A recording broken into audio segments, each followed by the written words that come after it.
and thanks for tuning in to another video on irishracing.com. We're back for another weekly Formscan show. I'm delighted to be joined this week by Stephen Harris to look through, I think, some of the most interesting action over the weekend in Newbury, Newmarket, and a look at Naas on Sunday as well here in Ireland. So I suppose, Stephen, first off, like a lot of interesting racing on this week in particular. I suppose just looking back before we look forward, the Dante yesterday, Economics, brilliant winner there. What did you think of that one? Yeah, it was so impressive, wasn't it? And it was quite interesting afterwards finding out. I didn't realise that he'd been in the derby and they'd actually taken him out. And William Haggis was sort of saying that they took him out to avoid the temptation in case he did win the Dante impressively. I don't think they're expecting him to win quite like that. I mean, it was a devastating performance. I mean, you'd be slightly surprised if he sort of doesn't crack under pressure and does put the horse back in the race, to be honest, because we talked off air, didn't we, about City of Troy, who's now about 5-2, I think. I mean, I was making a fool of myself when he was 9-2, saying, how on earth can he be 9-2? Now he's 5-2. So he's got shorter and shorter. There isn't really a standout contender. Obviously, the horse who won so impressively at Chester of Charlie Apple was ill-fated, unfortunately died straight after the race, didn't he? So he's out of the reckoning. And City of Troy's obviously got loads to prove. I mean, surely Haggis is going to be very tempted. The only thing I do think, Emma, being honest, is often at York, I think horses can end up winning an awful long way. It's just one of those tracks. They seem to be tail spinning, running on top of each other at 2 furlongs out, all beaten. And that was definitely the case in Economics race in the Dante. I mean, they were all absolutely unconscious. He was the only one sort of able to raise a gallop from about 2 furlongs out. So he either is a superstar or it was a very weak renewal as things panned out. I mean, I wonder whether he will run or he won't. I mean, it's fascinating. Haggis is surely going to be really tempted.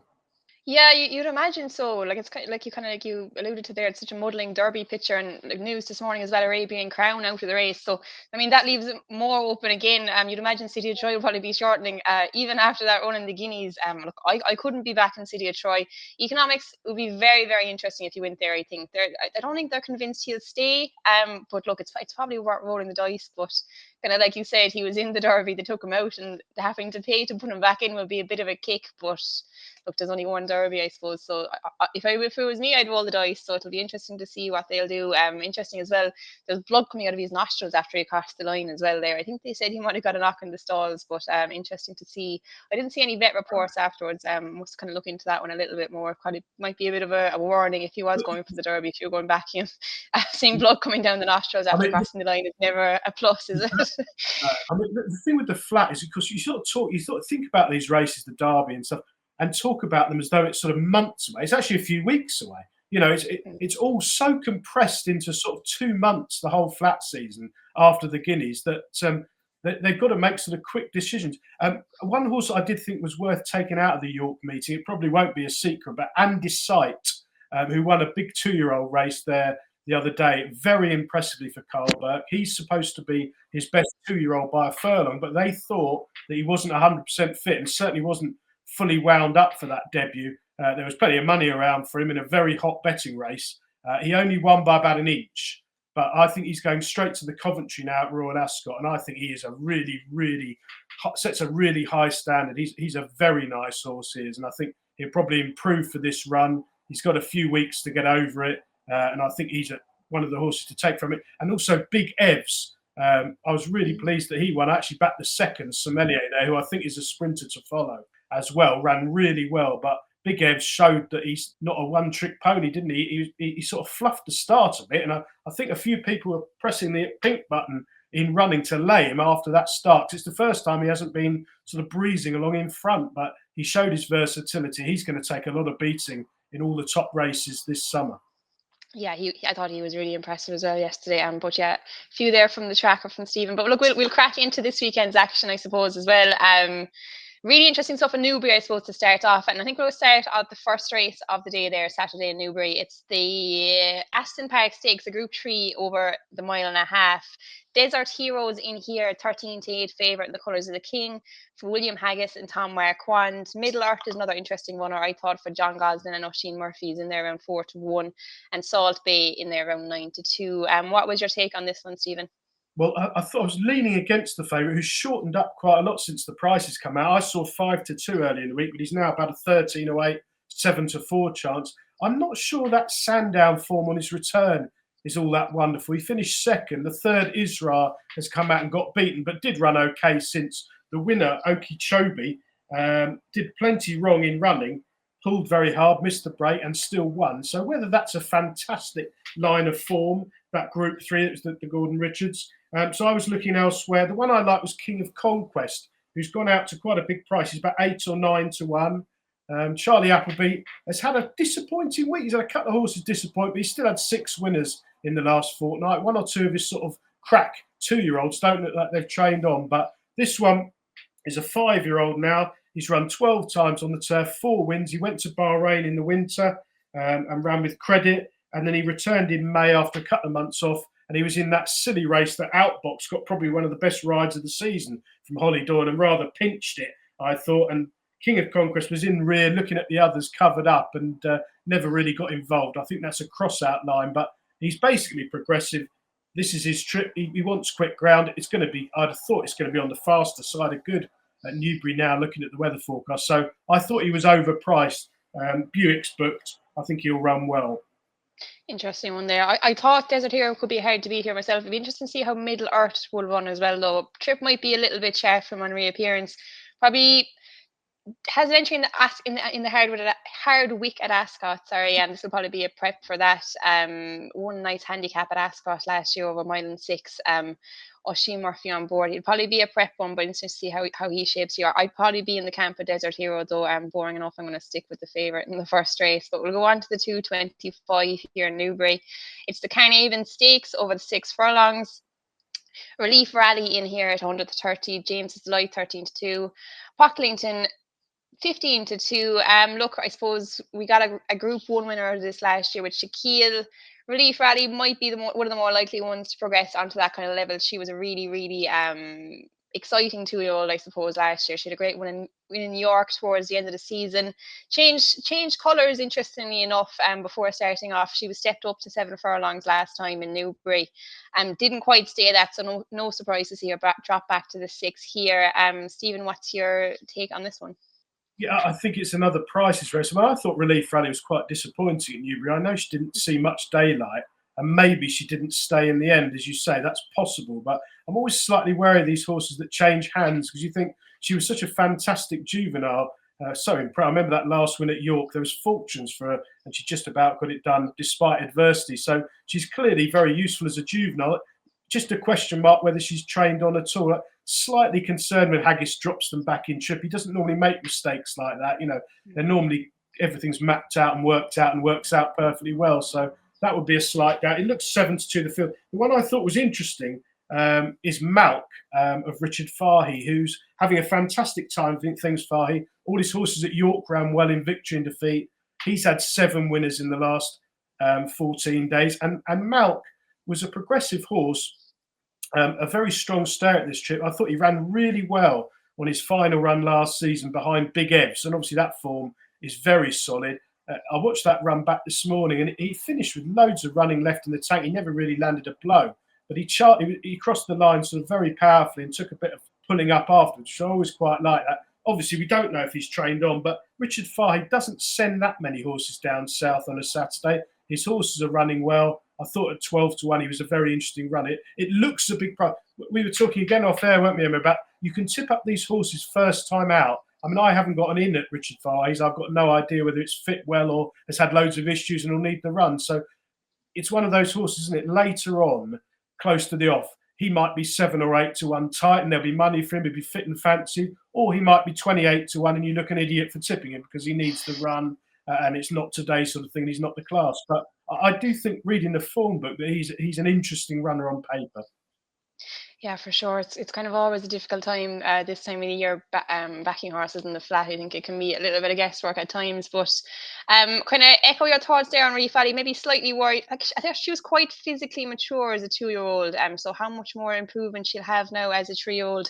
Look, I probably think the Yeah. sprinting trips would probably suit her better, but she'll have to prove it here now for me. I think I wouldn't be backing her there at 130. I thought room service was kind of interesting there at around 11 to 1 an each way price there for Kevin Ryan and Tom Eves. He was a decent 2-year-old, had a rating of 102. He won a valuable stakes race there in Doncaster. I think wasn't that over 6.5 furlongs.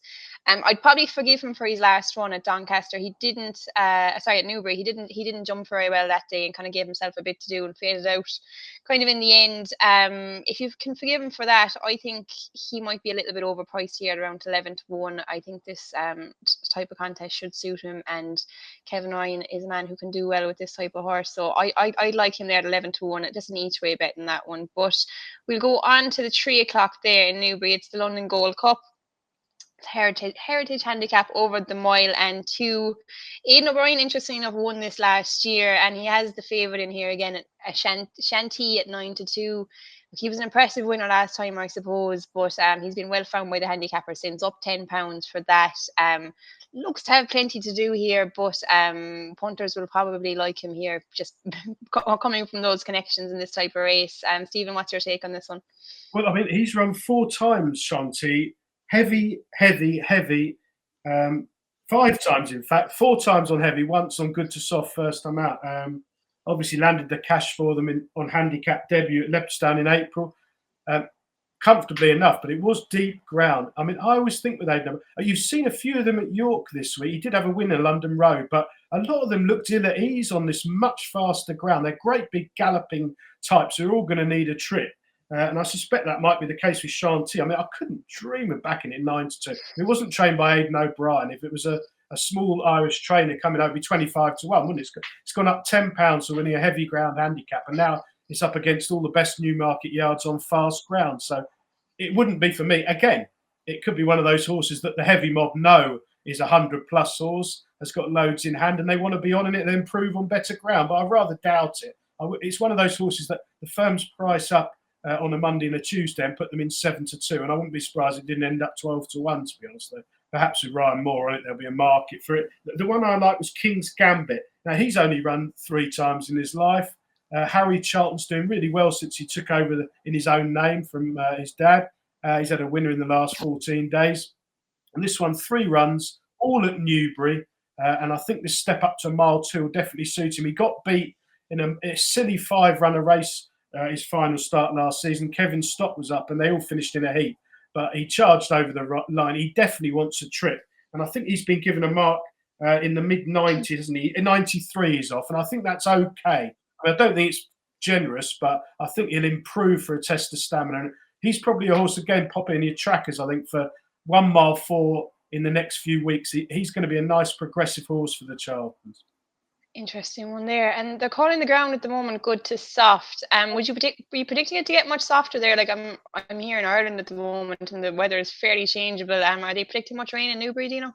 I think it's supposed to be right. I think they've had a shower or 2 in the last day. I mean, I've got good at the moment, so it may have. I'm just looking now on the apps. It's going to be dry for the next 2 days and 20 degrees, so it'll be getting quicker. It'll be perfect ground when it's. I mean, it's always got loads good cover of grass. They've got a new clerk of the course, haven't they? Who's doing a really good job with the place, trying to be a bit more public friendly. Maybe they might even start getting the odd race off on time, Emma. That would be something to be a massive improvement. They were supposed to run about 15 minutes late at Newbury, which I did look tomorrow. There's 8 race meetings on tomorrow, and at around about 5 o'clock, all of them have got a race. I mean, that's premierisation for you. You've got about half an hour to make a cup of tea between the races at about 2 o'clock, and then it doesn't seem to be working quite as they intended. But that's an aside. But I think the ground will be absolutely perfect at Newbury. I think it'll just be on the slightly better side of good by the time they start. Very good. And like you said, that might be a negative for Shanty, who has been doing some of his best running on softer ground. But I probably want to take a chance here with the Mick Easterby runner there down near the bottom of the weights. Spirit of Acklam. Look, he's fairly lightly raced. I think he only ran twice as a 2-year-old. Came back then last time in Ripon, stepping up to this trip for the first time. It's a combination. I like to back Mick Easterby and Joanna Mason. I think if they kind of set one out, they're normally not too far off. And Cracksman Colt here running off from mark 8. He looks probably exploitable. His form isn't very flashy. Like looking at the form of the likes of Ashanti, running against much higher quality opposition, I suppose. But I wouldn't be surprised at all to see this lad take a massive step up here. Look, ground might be a slight issue there. Maybe hoping for a little bit of softer ground here. He kind of looks like a horse who would appreciate a bit of a cut, and his best form, I think, he's on soft so far. He's got quite a high knee action, so any bit of rain that comes will help his chances. But off a very lightweight at a price around 9-1, I think he's a fairly fair enough each way bet there from a shrewd stable. But we'll go on to the feature race of the day there in Newbury, the Lockinge. This is a real cracker. I'm really looking forward to seeing if Big Rock can back up that massive performance in the Champion Stakes. When he, I suppose, down the flags of Paddington. No one really expected that day, but he won't be such a shock this time. He's in here market leader around 9-4. He's coming up against a really market changes not, but he's coming up against a really high class video, I suppose, in Spiral. She's one I can't really get right. When I back her, she loses. So if I stay away from her, she'll probably win on Saturday. But this is going to be a cracker. Inspired actually got the better of the French colt when they met last year in France on soft ground. So they're coming back here for a rematch. Stephen, what's your take on this one? Yeah, it's a tricky, right? The market will be fascinating here because Inspiral's been very weak in the last few days. She's on 9 of her 13 career starts. There have been 2 absolutely atrocious runs. I mean, her only bad run last year was at Goodwood in the swamp, where she just didn't handle the ground. But the only thing I don't particularly like when they've been sent over to either America or Maidan, but I'm not in love with backing them when they come back. I know she's been off for 196 days, but it's quite an ordeal and a complete change to their environment. And you do wonder whether she'll be cherry ripe for this. I mean, some of Gosden's have been needing a run. I mean, his horses are running well. He's having wins. He's had 6 in the past fortnight, but I don't remember lots of them winning first time out. And Inspiral, who was putting quite short, probably too short perhaps, is now bigger than 2-1 on the exchanges. We haven't seen it for 6 months. I don't think Kieran Schumacher's riding with a great deal of confidence. He's had a couple of high-profile disappointments at York this week, so that'll be a concern. I do sense there's some weakness behind Inspiral. I mean, I really do like the French horse. Just put the negatives first about Big Rock. He's changed hands, hasn't he? He's gone to Maurizio Garnieri, who I have to confess is not one I've ever heard of. My French is not wonderful either, you might have noticed, from the heads. So that's a question mark. And he's actually 0 from 11 in the last 14 days, which probably doesn't mean anything. They don't race all that often in France, so maybe that's not the end of the world, but that'll be a slight concern. And obviously Big Rock, we haven't seen him since he got a really good front-running ride at Ascot in October. That was a really good performance, a taking performance. Whether those tactics are quite so easy to pull off at Newbury, a great galloping track, it doesn't always develop against the rail there, does it? But I think Big Rock is the form choice, certainly on official ratings. The front 2 have got, I think they're nearly £10 clear of the rest, but there's certainly concerns about both of them if you're a cynical punter like me, Emma. Yeah, no, I'd be with you there. I wouldn't have a very strong opinion on this one at all. Like you said, Big Rock, brilliant winning the Champion Stakes, but whether he can back that up, like you said, it was a really good front running ride that time, and whether they'll let him get away like this again. And it was really, really bad weather that day. I'm pretty sure it was getting quite soft. So, better ground here, question marks, will he be as good on a sounder surface as he was in the mud that day? Look, it's one I'm going to leave off anyway. It'll be interesting to see how Inspiral comes back. Like you said, you probably don't get to see these fillies coming back into their 5-year-old campaign too often. So I think it was an interesting decision by Shively Park to keep her in training with the Gosdens. Hopefully she can be back to her best, but yeah, it's not one I will be betting on with any great confidence anyway. So I'll leave this one as a watching brief, I think. But I think that's all of the action in Newbury covered up. I was just going to give a quick mention to one race in Newmarket. There's a big £100,000 handicap there. The Trust the Trader handicap over 7 furlongs. Look, it's a fairly wide open looking contest, but I had a small little fancy there at around 14-1. I thought it was an each way bet. Darkness for David O'Mara and Jason Watson. I thought he was an eye catcher last time in Newmarket. Maybe just didn't quite see out the trip after travelling quite powerfully. I could see him running well, dropping back and trip here to the 7 furlongs. I was over the mile the last time. I could see him running a big race here off a light enough weight, 8 stone 8. 14-1 looks a good price there. So just wanted to give a quick mention to that one before we move on to Sunday's action. Did you have anything else in on Saturday you wanted to mention, Stephen, or we drive straight into No, I think Nice? that's us. I mean, you've touched on the horse Darkness, which by coincidence is actually my betting expert nap on Saturday. I Oh mean, yeah. I agree with you there. I thought he ran really well the other day, and in the middle of the race, he did a lot of running to get nearly to the front, and then didn't get home. He's back a furlong in trip. He's down in the weights. Omar has had 6 winners in the last fortnight, so there's lots of positives. I thought he was well overpriced. I think he's the sort of horse could end up 7 or 8 to 1 rather than sort of 14 or 16. But yeah, it's obviously. I think the racing on Saturday is very, very hard for punters. A lot of the races have not got a punter-friendly shape. There's no obvious each-way betting. A lot of the handicaps have got 13 or 14 runners in. So I think it's going to be a weekend for small stakes, which is a bit sort of Kevin Pollini fence sitting, but I do think that is the case. Yeah, it's looking like that, but hopefully we can both be on a winner there with Darkness in Newmarket. But we'll go on to Sunday's action then. I think there's just a couple of races in Nice here we were going to touch on. I think the first one we were going to have a look at. Look, it's a tricky enough little contest. It's the 250. It's a Group 3 fillies sprint stakes. I suppose, look, they're really inexperienced fillies coming into this one. I was just going to give a run through how they kind of performed on debut, and I suppose you're kind of going off first impressions on these ones first. And the one who made the biggest first impression on me anyway was Sparkling Sea, when she won over course and distance here last time. She beat the O'Brien winner there, Fairy Godmother. Ryan Moore travels back over and rides her again on Sunday. But I just thought Sparkling Sea travelled so well throughout that race. Showed a really good kick at the end as well to pull away quite comfortably, I thought, from the Ballydoyle runner.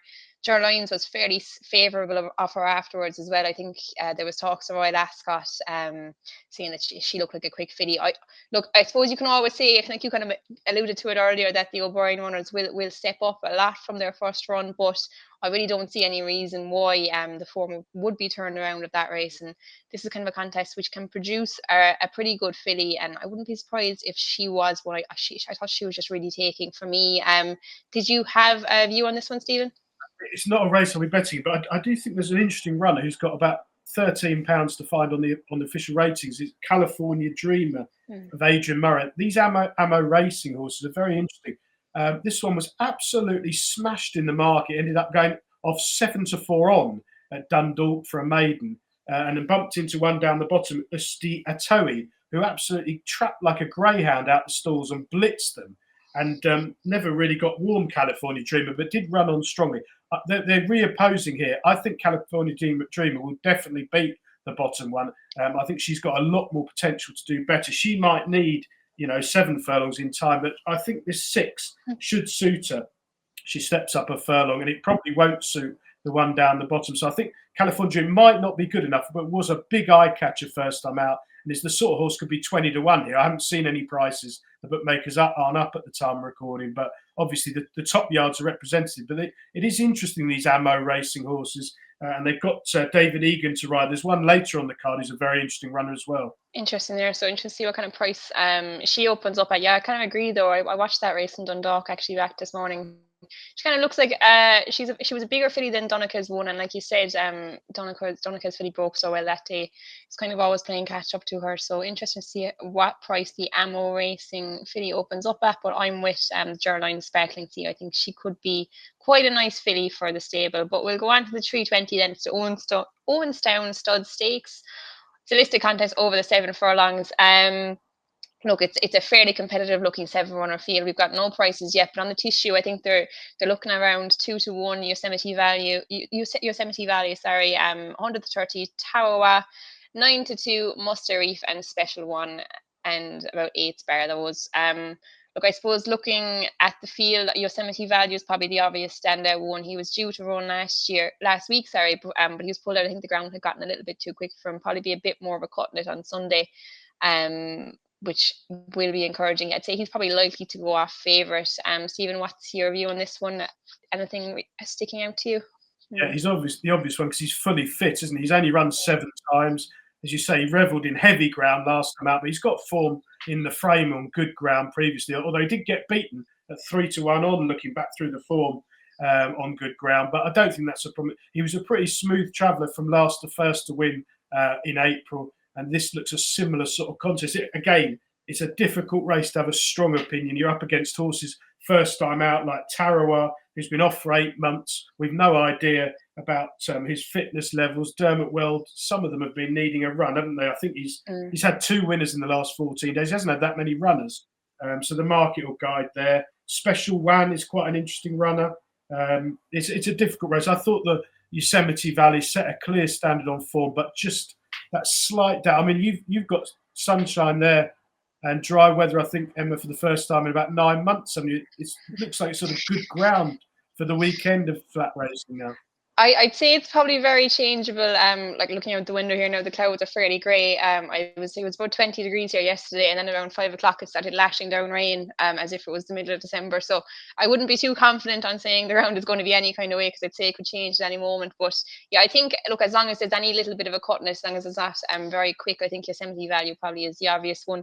Kind of talking about Tarawa there, from the Dermot Weld yard. Look, it's kind of hard to have any real confidence in her. It really, isn't it? Like, I think she failed to get her head in front at all last season. She's tried loads of different types of headgear. I think she said the visor and the cheek pieces on at different times.